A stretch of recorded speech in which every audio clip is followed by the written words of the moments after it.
Hey, good morning, everybody. I'm Dulcie, and welcome to another tea break coach session. Today, I want to talk to you. I'm just going to have a sip of tea first, though. Today, I want to talk to you about the scarf model. A lot of my coaches, or thinkers as I like to call them, tell me that this model's changed their life. So I thought it was about time I shared it with you. There's a postcard here, and I've put that up for free download on toprighthinking.com. And Scarf gets its own chapter in It's Not Bloody Rocket Science. It's a model by David Rock. It's not my model, but it's brilliant. I would encourage you to go and read it at source. But in summary, Scarf helps us to understand the modern threats that trigger our fight or flight response, so our threat response. So we've got this threat response wired in from our ancestors. And if you think about it, it used to be really useful that we used to have this response. So when there were bears or marauding invaders, it was really useful that we had a fight or flight mode. And that these threats triggered that feeling in us that we wanted to fight or to run away. There's actually two more. There's freeze, so we go really still and wait and see what happens, or we appease, we say yes and mean no. But the threat response is the same. Now, as I say, when we had bears and marauding invaders, those were really useful threat responses. But in this day and age, they're not that useful. If somebody threatens you at work, so that say they threaten your positional power, it's not actually that useful to come out and fight. It's much better to take control of your threat response so that you can respond in a more adult way. So Scarf helps us to understand what are the sorts of things that trigger this threat response in us in modern life. And SCARF's an acronym. There are threats to our status, so we thought we had positional power or we thought we were in charge of something, and somebody threatens that. Certainty, we thought something was going to happen and now isn't. Or we thought we had a sense of control over something and that gets taken from us. The A, SCA of SCARF is autonomy. We thought we were responsible for something and someone takes that from us. Our sense of relatedness. Me and you thought we got each other and you've just said something and I thought was banter and now we don't get each other. That's what we mean here by relatedness. And the biggie is fairness. When somebody does something and we feel it's not fair, it triggers our threat response.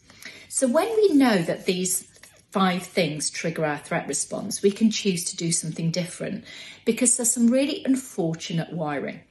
What happens to us as human beings is when our status, certainty, autonomy, relatedness, or sense of fairness is triggered as a threat, we actually experience a physiological reaction. We have a rush of blood and oxygen to an extremity in our body. So you'll know that if you get a fight response, quite often your hands feel hot. And that's your old fight response. You're limbering up for a fight.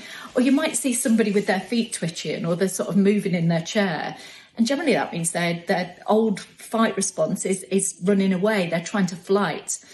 Or you might find you've got no idea of what to say and the blood and the oxygen seems to just drain from your head. The truth is it does drain from your head. That fight response, that sense that your fingers go tense, the blood and the oxygen is leaving this part of your brain, which is the prefrontal cortex, and it's going to fuel a different part of your body that your ancestors found really helpful in these circumstances. So when we lived in caves, really useful that you could run away, but actually now not so useful. So it's really useful to know that just at that moment where that threat response has been triggered, you are less able to think. Because the blood and the oxygen that was previously in this prefrontal cortex, which is the bit of your brain that deals with logical and rational thinking, has been depleted of blood and oxygen in order to power your threat response. There is good news here. What we can do if we know this is happening to us is we can take a deep breath. We can take a moment. We can allow the blood and oxygen to leave our extremities and to flow back to the prefrontal cortex so that we can think more clearly. But if you don't know that this scarf response exists. If you don't know that actually somebody triggering your status, certainty, autonomy, relatedness or fairness can trigger a physical reaction that means that you want to run away or fight or go still, you can feel a bit foolish when that happens. You can have your imposter thinking kick in, when actually all it is the blood and the oxygen has left the clever bit of your head in order to power your legs ready to run or your fists ready to fight. So when we know this happens, we can deal with it better both for ourselves and for other people. So if you see somebody else looking like they want to fight or run away, give them a minute, pause, ask a really supportive question, or see if they just want to take a break. And if you feel it in yourself, start to notice the physical signs for you. Again, just give yourself a response such as, that's a really interesting challenge. Let me go away and think about it. You'll find then that you get a grip of your scarf response rather than responding to that challenge, potentially with only about 20% of the cleverest bit of your brain working properly. I hope that helps you as much as it's helped some of my clients. And as I say, for more details, have a look at toprightThinking.com because I've put the chapter and that postcard there for free download. Take care.